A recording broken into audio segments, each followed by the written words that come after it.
Welcome to Radical Feminist Perspectives.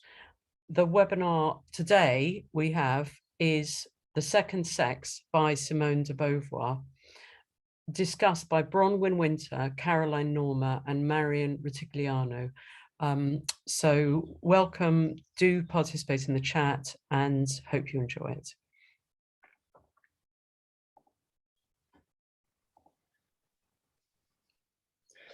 Hello everyone, I'm Bronwyn. I live in Sydney, Australia, although I'm in Jervis Bay, Australia tonight. I've had a long connection with Simone de Beauvoir, although I never actually met her personally. I was one of the invited speakers at the 50th anniversary conference on the second sex held in Paris in 1999. And let me show you if I can find it. Yes, there it is. This is the French language version of the proceedings. I don't know if you can see it very well. I'm holding it up, but it's all going all blurry in the camera. So there it is. It's gone into focus. So that's what it looks like in French, but there's an English language version which would have a similar cover. And there's also an extended version of my own piece in Nouvelles Questions Féministes, which is that review there. What else can I say about myself? Radical feminist, lesbian, former academic, emeritus professor now.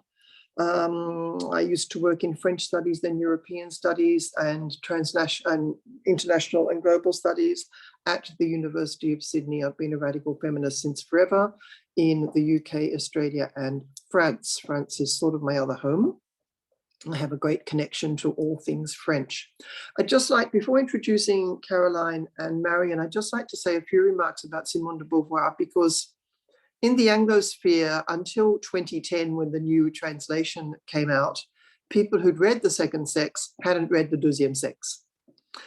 The translation was some 300 pages shorter than the original, and a number of passages were cut out such that their meaning was radically changed. Elisabeth Valdez, in the proceedings I just showed you, who's a Beauvoir scholar who regrettably died some years ago, she did an analysis of La Femme Mariée, the married woman, in which she showed that all the passages relating to suppression of sexuality and housework and marriage, and that sort of interaction, and how those things are linked in the enslavement of women in marriage, disappeared from the translation. It was like radically cut. The chapter was radically cut. So those of you who read it in the partial translation and were inspired by that, you'll be blown away when you read the new translation or when you read it in French, because it's really quite a book. Couple of other things I'd like to say about Beauvoir very quickly. When The Second Sex came out, the reaction, Sylvie Chaperon has an article which has just appeared in translation. She wrote it about 20 years ago, but it's just appeared in translation in Simone de Beauvoir Studies, where she's a historian of feminism, and she wrote an article about the reception of the Deuxième Sexe and the sorts of, Beauvoir was insulted in shops and cafes, she was spat at in the street. François Mauriac led the charge against her in the press, saying quite vulgar things about her, which I won't repeat here. And it was really quite an extraordinary reaction. The sort of hate speech, not perhaps to the extent of the death threats we're getting now, but the sort of really vulgar, nasty insults that we are now getting when we criticize trans ideology, Beauvoir was getting then on the publication of the Deuxième Sexe. I think the other important thing I'd like to say about Beauvoir, because I don't want to wrap it on too long, I could go on for a very long time, but I won't. The other thing I'd like to say about Beauvoir was that people often, when they want to talk about Beauvoir, they sort of use her as a pathway to talk to Sartre. And she's a little bit of a victim of Joanna Russ's analysis of how to suppress women's writing. She wrote it, but it wasn't important, or she didn't write it, or she wrote it, but it was derivative, or she wrote it, but it wasn't original, and so on and so on. It's a wonderful book, Joanna Russ, How to Suppress Women's Writing. Simone de Beauvoir actually wrote, she was prolific. She wrote novels, she wrote essays, she wrote memoirs, she wrote a play, she wrote short stories, she wrote articles, she wrote prefaces. She wrote quite a lot and very, very well. And one of her novels, Les Mandarins, won a very famous literary prize in Paris, the Prix Goncourt. So she was an important literary writer as well as essayist. And a lot of people forget that and think that, Le Deuxième Sexe or Memoirs of a Dutiful Daughter are the only two things she ever wrote, which is not true. She also politicized Sartre. People use her as a pathway to talk about Sartre and how inspired she was by Sartre. And she herself deferred to him a lot in interviews and in articles. But in fact, when you look at how things happened, she inspired him rather than the other way around. And particularly in terms of political engagement, she dragged him into campaigning against the Algerian war. She dragged him into those sorts of political activities that he had sort of not really gotten into. And most particularly, and probably Caroline and Marian are going to talk a little bit about this, whereas Sartre's existentialism remains within this sort of individualism, because he doesn't actually, there's no recognition of the social structures of domination in Sartre's existentialism, whereas Beauvoir, yes, there is. And what she brings to the conversation is an analysis of the social structures of domination. Another thing I'd really like to say about Beauvoir before handing over to Caroline, who will be our next speaker, is that she was in intense solidarity also with the so-called second wave feminist movement. Although the Deuxième Sexe was published in 1949 in a supposedly non-wavy period, she was a huge influence on the feminist movement in France and indeed in many, many countries. She was translated into many languages and read by people, it wasn't just people of her intellectual class. Factory workers were reading this book, and people all over the place were reading this book. And she had a very, very strong engagement with the feminist movement, was very influential on materialist feminism as it was in France and radical feminism in the Anglosphere. And she had huge solidarity with feminists. A very famous feminist lawyer called Gisèle Halimi, who campaigned for abortion rights in France and who died, I think it was last year. We very, very much miss her. She, at the 1999 conference, she spoke of Simone de Beauvoir's act of solidarity with her. Gisèle Halimi wrote a book called Jamila Boupacha, which was about the facts surrounding the torture of an Algerian woman by the French military during the Algerian War of Independence. These were facts that were presented at a trial. She could have been disbarred and sent to prison for publishing that book. Simone de Beauvoir had written the preface to that book. She hadn't co-authored. But she said to Gisèle Halimi, she said, look, tell you what, I'll sign on as co-author with you. That way, if you go to prison, I'll be coming with you and you'll have some company. So there were all sorts of big and little acts of solidarity that Simone de Beauvoir had of that sort. And she was greatly respected in the feminist movement for that and for the fact that she took Sartre into political engagement and not the other way around. And that's often overlooked. Very, very, very last thing. On ne naît pas femme, on le devient. In the partially translation, it is not, I haven't got it in front of me, but in the partially translation, it was something like one is not born a woman, but becomes one, or one is not born, but rather becomes a woman. That is not what the original says. On le devient, this masculine pronoun, means this thing called woman. It doesn't mean the actual physical biological woman, the actual physical and social reality of a woman. It means this construct called woman. That sentence in English translation was so horribly misinterpreted and then appropriated by Judith Butler and others in queer politics to mean all sorts of very peculiar things. You can decide to become a woman, you can decide not to become a woman, and so on and so forth. And the phrase was not about being an actual woman, it was about becoming a social construct. And it's the opening sentence of the chapter on childhood, logically enough, how children learn to become this extinguished subject, as Michel de Deuf put it, that is woman in Simone de Beauvoir's writing.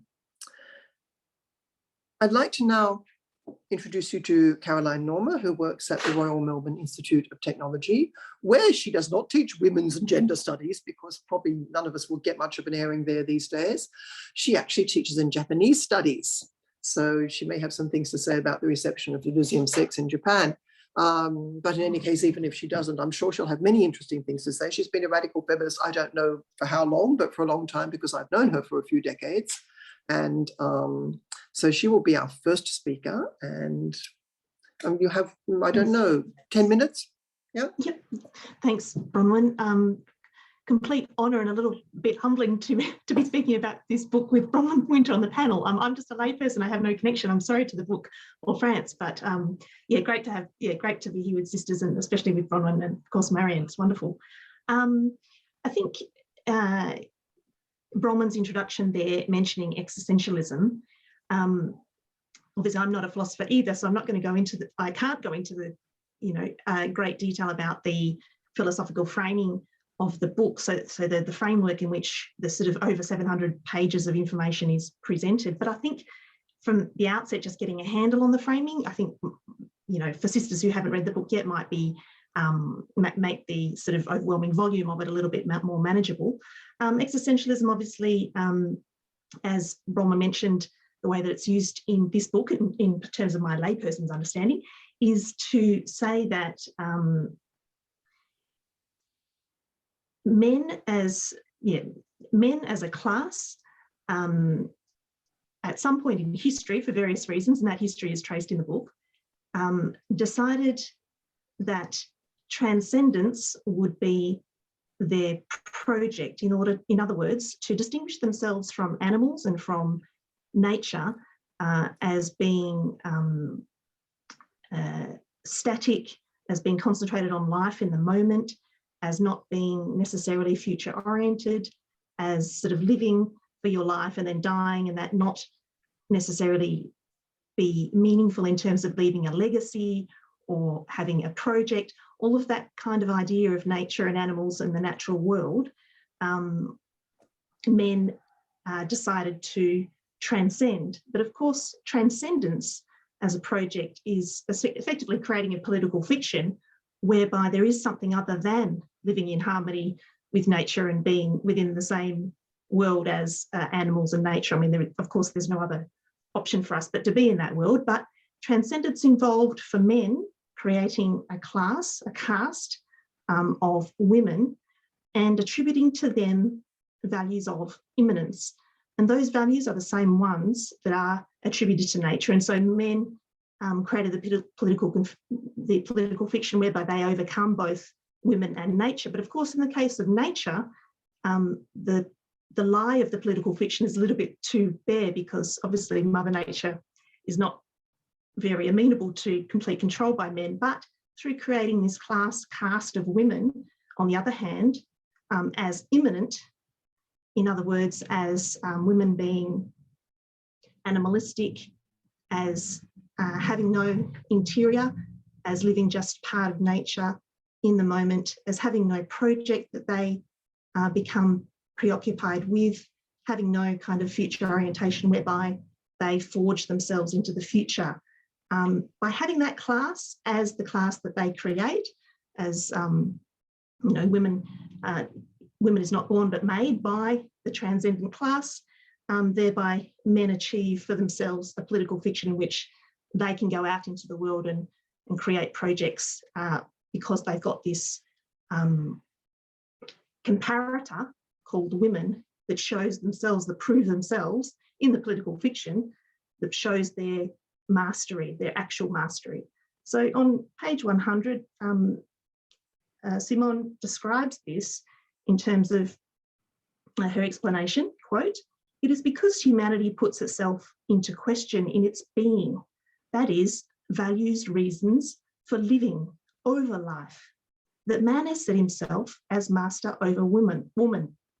Man's project is not to repeat himself in time, it is to reign over the instant and to forge the future.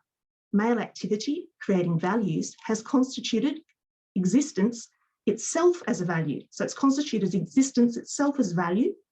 It has prevailed over the indistinct forces of life and has subjugated nature and woman." So this is kind of the very fundamentals of the philosophy that underpin the rest of the discussion. I'll just read out a couple of more quotes to give the idea of this transcendence versus immanence. So this is Beauvoir's description earlier in the book. "Every individual concerned with justifying his existence experiences his existence as an indefinite need to transcend himself.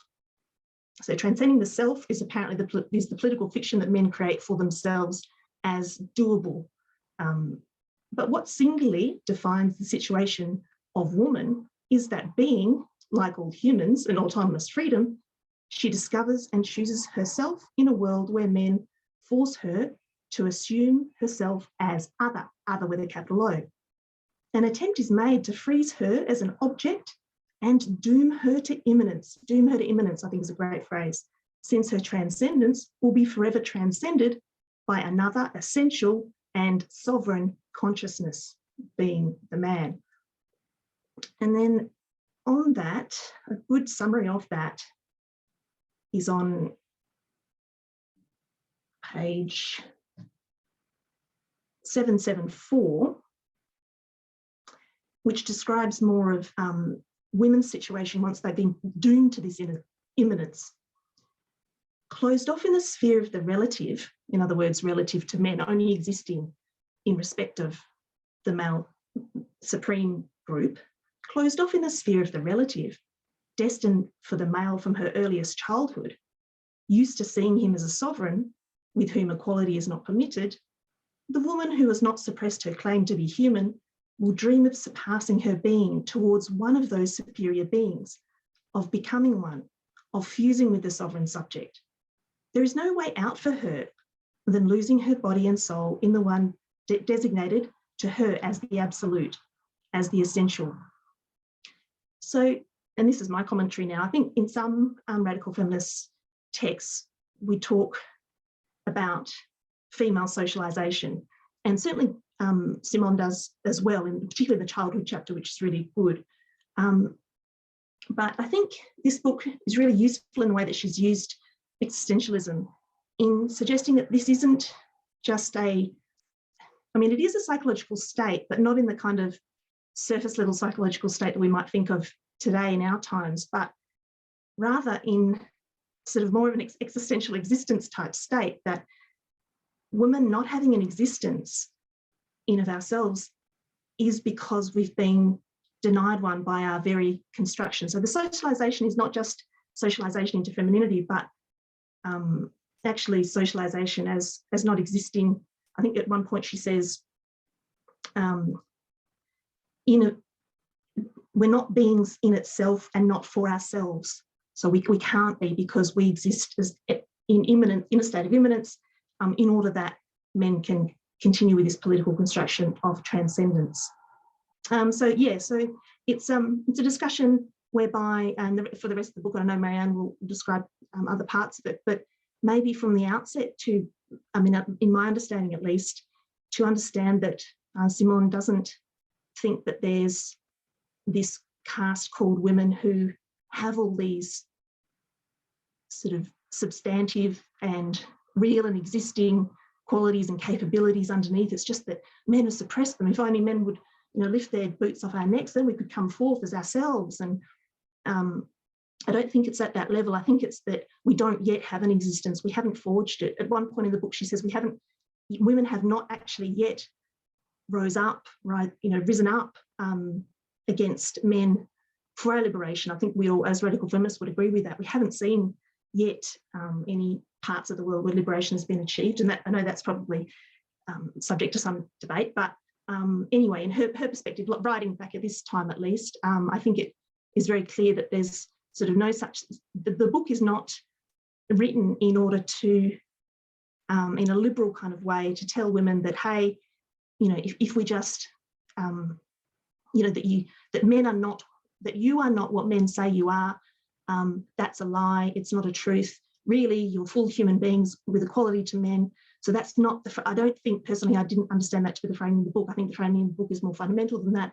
And it's saying that actually we haven't forged our existence yet. We're still in a state of imminence, and the book describes that state. Anyway, that's just my comprehension, but others will know much better than me. So thanks a lot. Thanks very much, Caroline. And as you were talking, I was thinking also of a passage where Beauvoir writes, and I can't remember where in the book it is now, but she writes that, I think it's fairly early in the book, but I might be mistaken, that oppressed groups oppressed groups because of race or ethnicity and so on. They have an elsewhere. They have an elsewhere where their identity is whole to which they can refer. Women don't. Women have no concrete elsewhere in which they can become subjects, unlike other oppressed groups which are subjects in an elsewhere somewhere. Yeah, possibly the closest comparison might be working class, but that's a whole other debate. But she was making the comparison with race and ethnicity, and with ethnic belonging, there is a belonging to a group that has a sense of itself as a subject, whereas woman is the extinguished subject, to use again that phrase that Michel Deleuve uses in Hipparchia's Choice. Worth a read. She has a whole chapter on Beauvoir, and she uses that phrase in relation to her commentary on Beauvoir.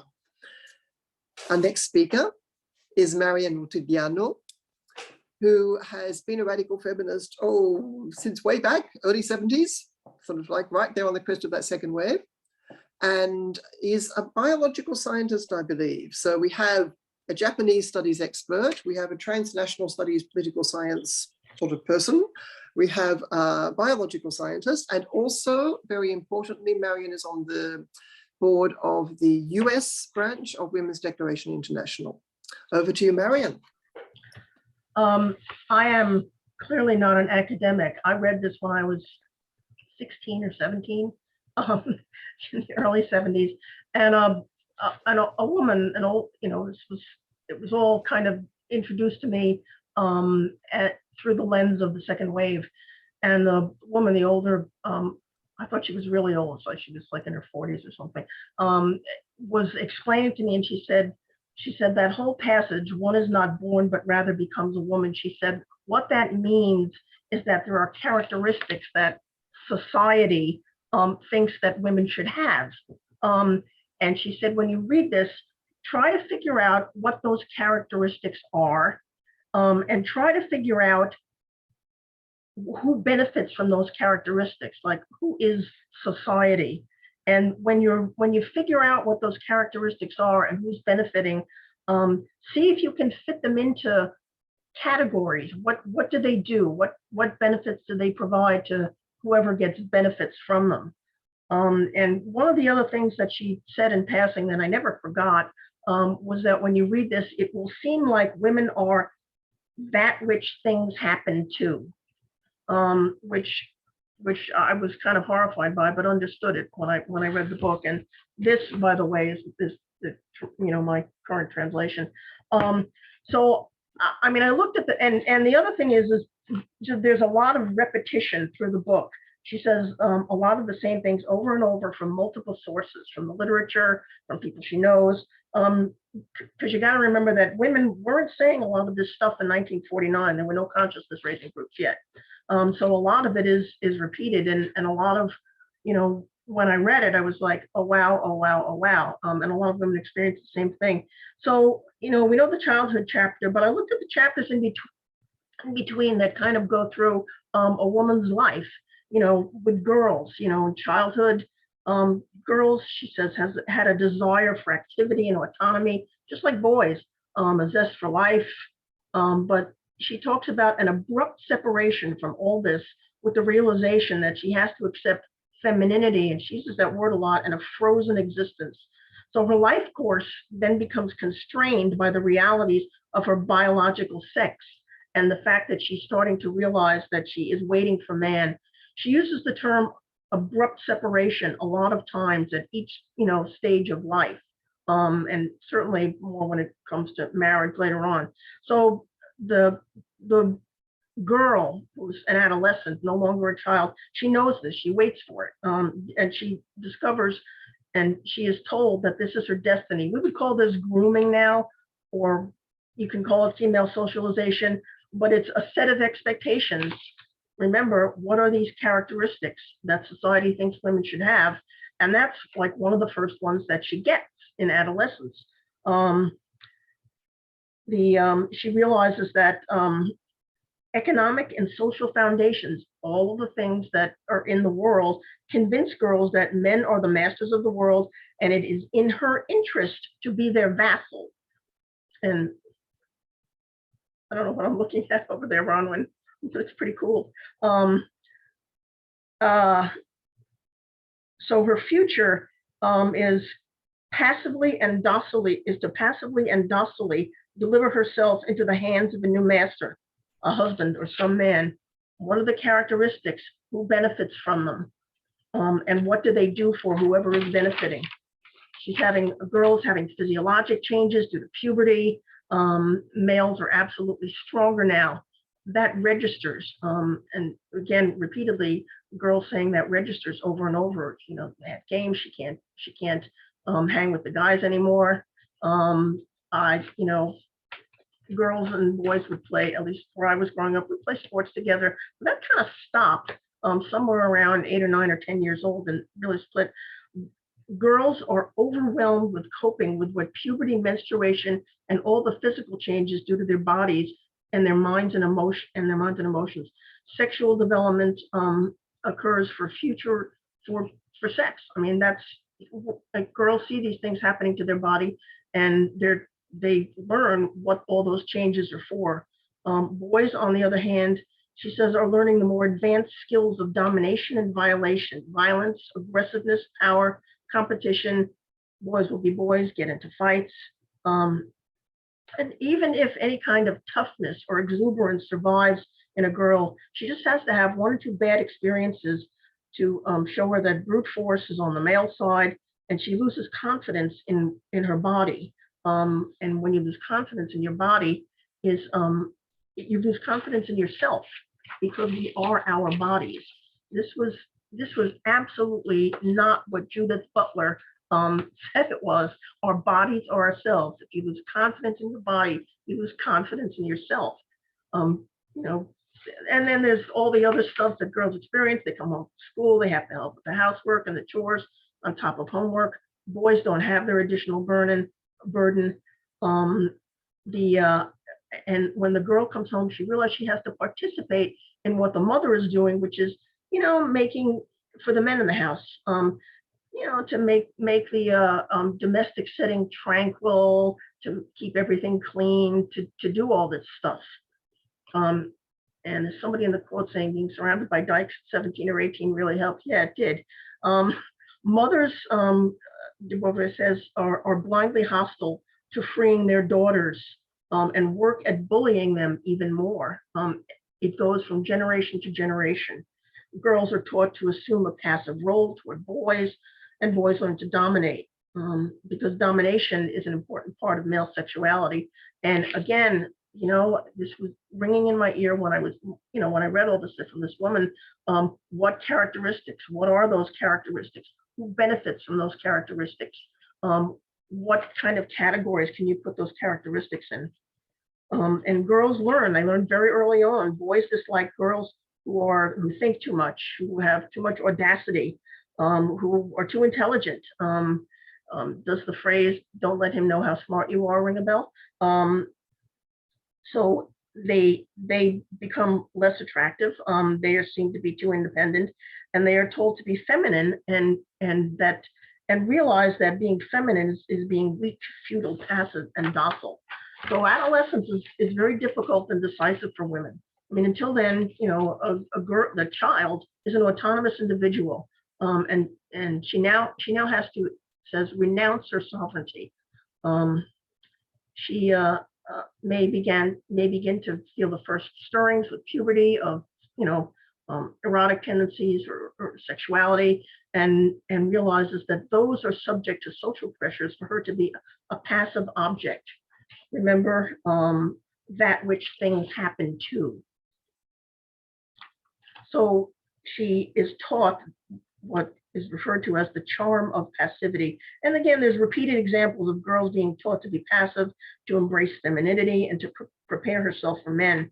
And to do that, girls learn to hide their real selves.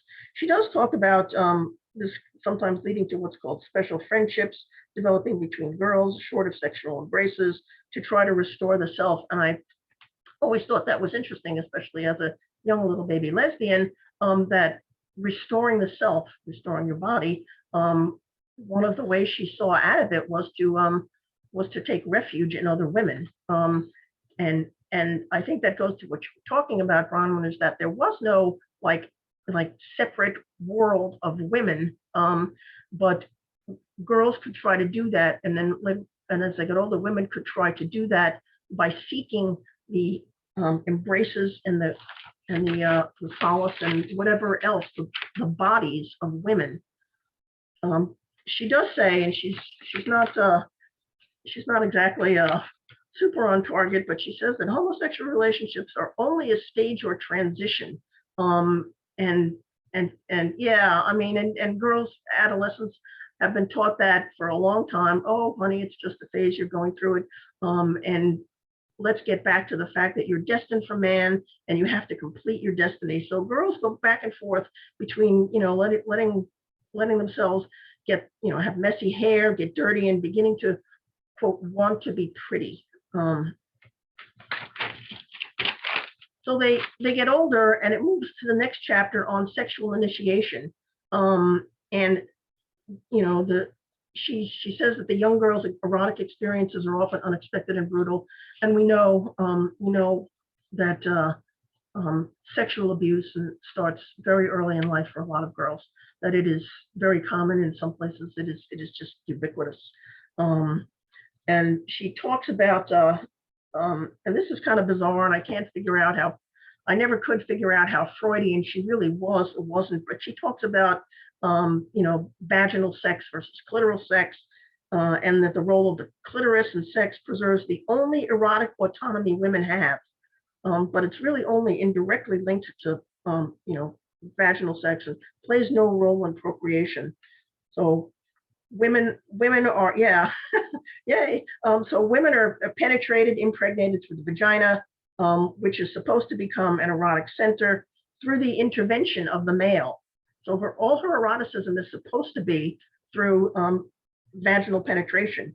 And she says, years before Andrea Dworkin, that vaginal penetration always constitutes a kind of rape. And she notes that many men are not interested at all in whether a woman wants coitus, PIV, or only submits to it.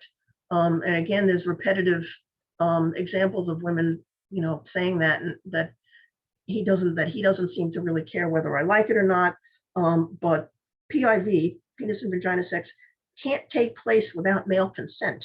And male satisfaction is always the end result. So fertilization, pregnancy, women's destiny can occur without the woman ever deriving any pleasure from it. She goes to the literature again repeatedly, that prior to even having sex, women, talk about desire, but not knowing exactly what they want.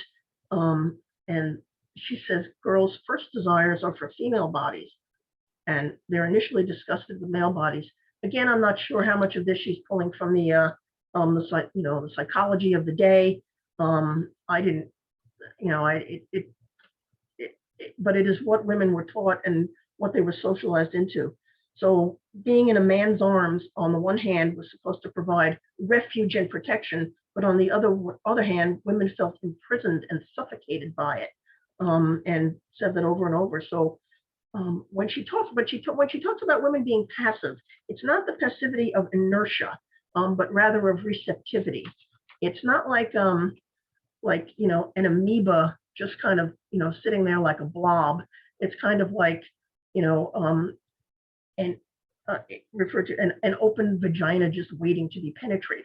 That kind of passivity, and that passivity isn't just in the physical act, but in everything, in her emotional life and in how she relates to men.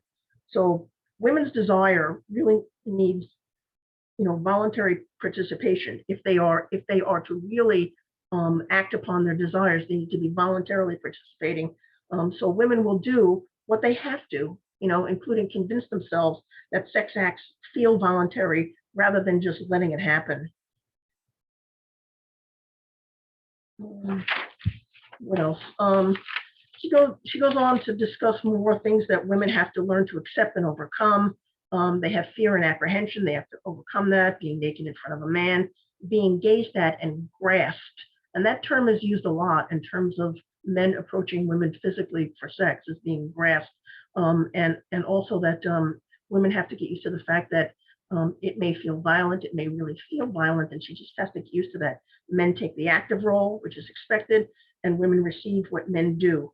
Again, remember that which things happen to. There's always a fear of pregnancy, which she says makes a lot of women, that term, I hate it, frigid. Well, yeah, if you don't want to get pregnant, you don't want to have sex.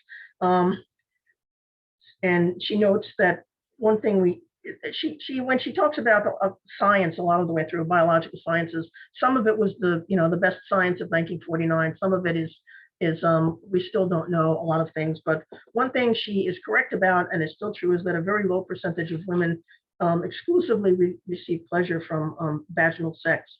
And she notes that when women fear men's domination, but learn to desire it. What characteristics does society think women should have?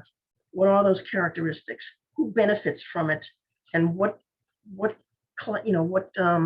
classes or what categories can you put those characteristics in? Men get the tenderness and softness of women, which they like, but women get the hard and harsh male, but still long for the embrace of smooth skin and smooth flesh, which is why she says there's latent homosexuality in many women. And we certainly found out in the second wave that it wasn't always so latent, was it? The next chapter, the lesbian, it was a little strange, and she said some things that made sense, and some other things that I knew as a lesbian just didn't really resonate. But she did immediately dismiss stereotypes. She says, lesbians are often quite feminine, and a lot of masculine women are straight, and that there is no biological distinction between lesbian and straight. And I think by that she just meant, what is the cause? And we still don't know what the cause is, except that some of us find ourselves on one way or the other. Her speculations were based on the science of the day, much of which was wrong and incomplete regarding the development of sexual orientation. But she does refer to Freud, Adler, and to psychoanalysis. And I am not necessarily immediately dismissive of everything that any of them ever said, but I'm not sure how much applicability it has, and she contradicts herself a lot when she's referring to their theories. But she concludes that the lesbian is characterized simply by her refusal of the male and her preference for feminine flesh. So that is, that refusal of the male, and I don't know that I'd call it a preference, but that is her conclusion. And she says that what must be explained in lesbians is not the positive aspect of their choice, but the negative side.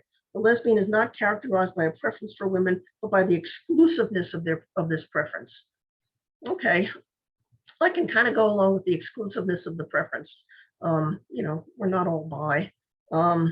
So the other thing about the positive is that men represent the positive. Males are the positive in relations, emotional, sexual relations, but they are also the neuter. When they are not in relationships and having sex, they are the neuter, the default human being. So women represent the negative, the female, and that influences why women seek out being lesbian. So that if a woman behaves like a human being, she is declared to be identifying with the male. Her potential and intellectual activities and her desire for other women are interpreted as masculine protest. So again, she kind of goes back and forth on what being a lesbian means and where that falls in terms of relationships, and in terms of trying to break free of what's being inculcated. So she acknowledges that. She says the supposed instincts of coquetry or docility are inculcated in women, just as phallic pride is for man. They talk, again, there's more stories, lots of women talking about having to give up enjoyable, interesting pursuits that boys were encouraged in, to become docile instead. But then she goes on, and again, this is where she contradicts herself a lot. She describes stereotypical lesbians assuming the male role with a female friend. So It was a curious chapter I found in there. She even made some reference to, although she didn't say penis envy, she did make some reference to lesbians feeling incomplete as women and impotent as men because they can't penetrate women. I'm here to tell you, I've never felt that way. And there is there's a lot of speculation in there about why women are lesbians. Again, some of it contradictory. But she does note very realistically that lesbian relationships are not established by an institution or by customs, the way all relationships between men and women are. I mean, very, very much institutionalized, very custom bound. Lesbian relationships aren't like that, not regulated by conventions. So she says that lesbian relationships are lived more sincerely and honestly because of this. And then she, the chapter on the married woman, boy, talk about repetition. There's one story or vignette or things from literature, from people she knows, from multiple sources. She says that the destiny that society traditionally offers women is marriage. Modern marriage can be understood only in light of the past it perpetuates. But there are, and I'm going to read a really long passage, but I won't do that because it's kind of long. So she talks about the history of women as property, in a contrast between between father-in-law and son-in-law, dowry, bride price, with the purpose being ultimately to give children to a community, and because the state really only asks women to be mothers. All civilizations make father's role to be a husband, and women are asked to be mothers. The husband is supposed to protect his property, his wife, his children, and women must consent to this in marriage and to satisfy male sexual needs and care for the home. Women who can't be married often in a lot of societies because they are unwanted property are considered a social waste.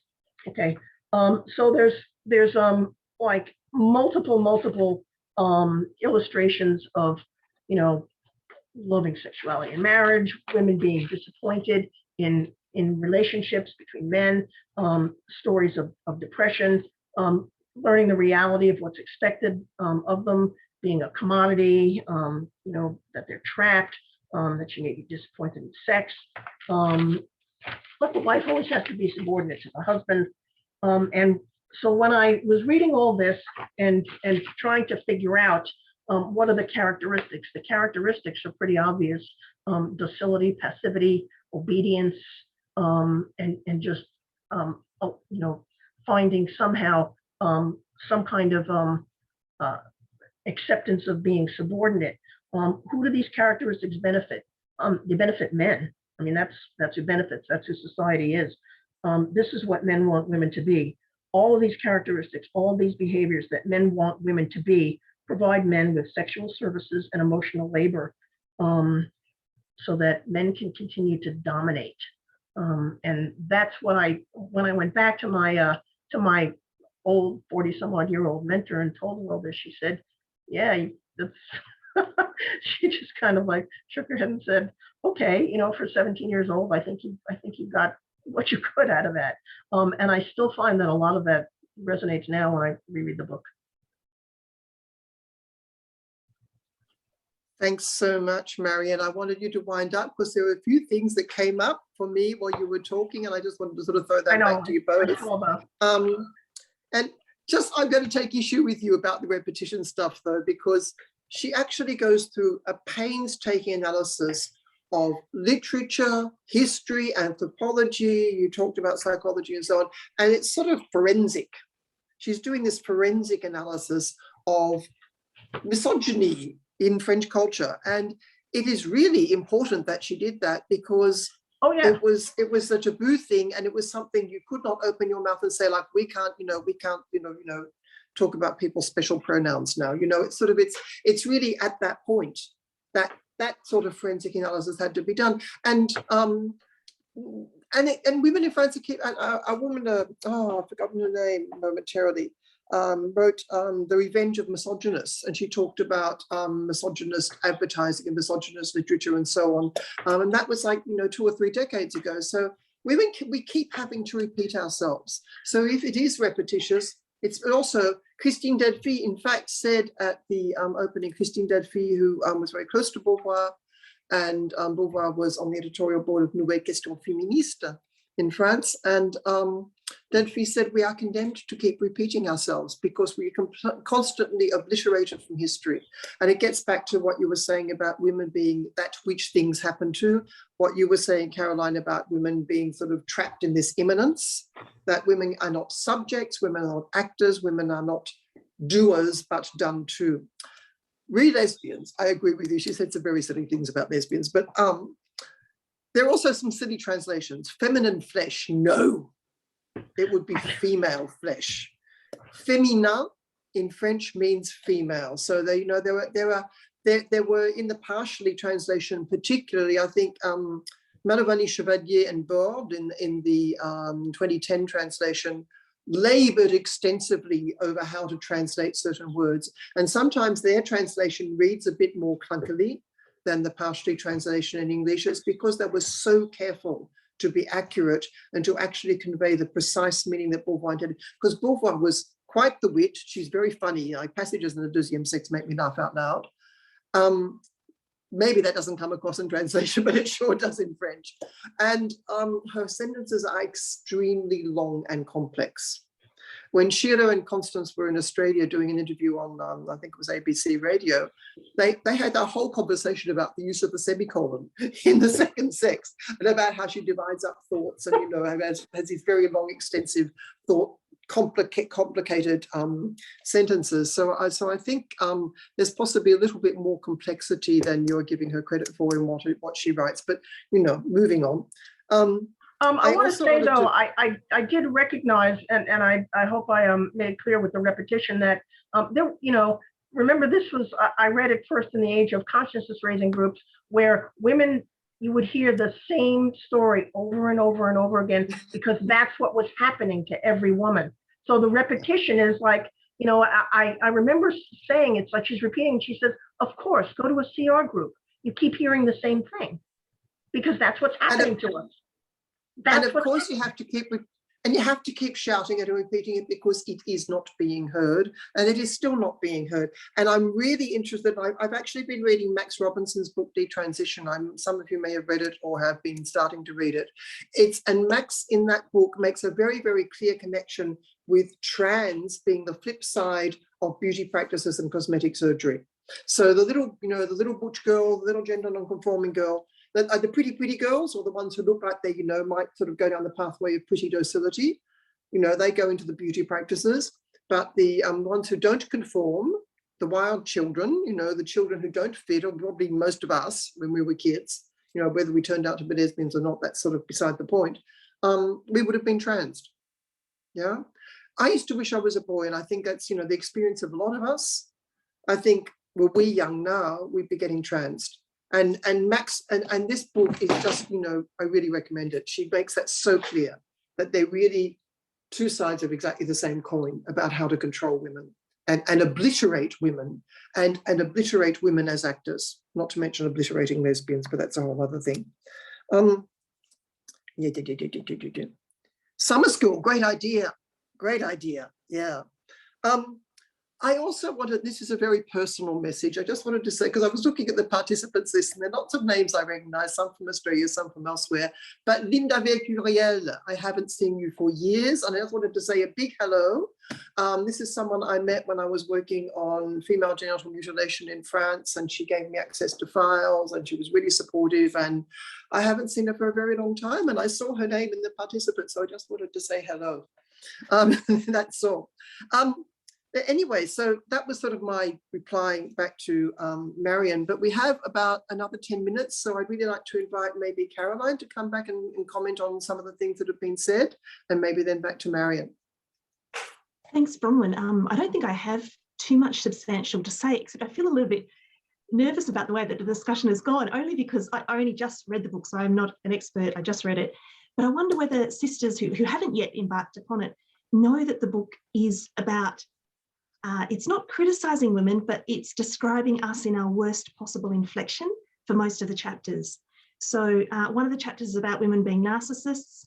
Even in the childhood chapters, it's about, and I thought this was a little bit going over the line, but about teenage girls being seductresses and stuff like that. It's about women as they go into maturity and menopause, becoming desperate and going to all sorts of degrading lengths to attempt to hold on to men. So those, I mean, I know, like, obviously I can give you a quote in a minute of Simone sort of saying, you know, again and again in chapter 10, again and again, she does say, you know, this is entirely orchestrated by men in order to achieve this transcendence issue. But I don't know whether other women will have the same experience, but probably by the end of the child chapter, I was feeling like throwing the book across the room, just because until you, I think if you just take a step back and realize that we're being given our stereotypes and ourselves in the most, you know, ourselves as small-minded people. I can give you a little description.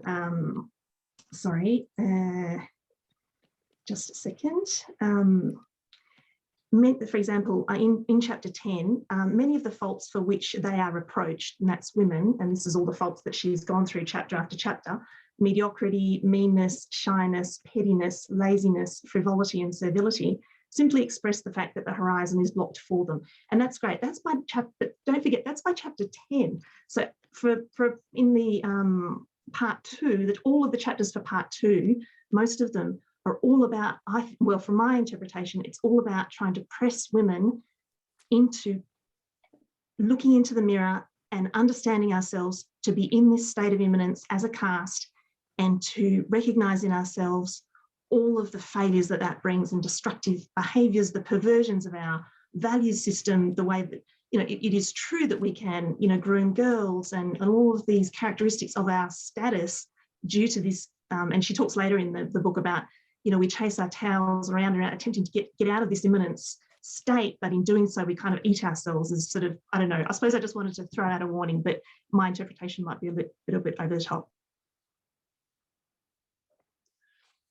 Thanks, Caroline. I was just sort of reading the chat and taking notes as you were talking. But what you just mentioned about the perversions of our value system, there is a great passage in the very last bit of the book about towards liberation, where she talks about, you know, all these blokes, and it was really, at the time, that was the conversation. Oh, we're going to miss his feminine charm, and what's going to happen, and, you know, and this nice feminine charm, and all these women are going to be, you know, sort of butch and pushy and aggressive, and we're going to lose all that charm. And she talks about the castrati of the Sistine Chapel. She talks about the beautiful plantations of the US South, and she said, well, these things were built on torture and slavery, and if these beautiful things, this feminine charm, is being created out of blood and misery and enslavement, then we have to learn to live without them, because they are born out of that sort of perversity, that perverse system, and they are born out of suffering.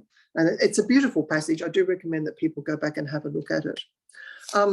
Yeah, I was just sort of focusing on the chat.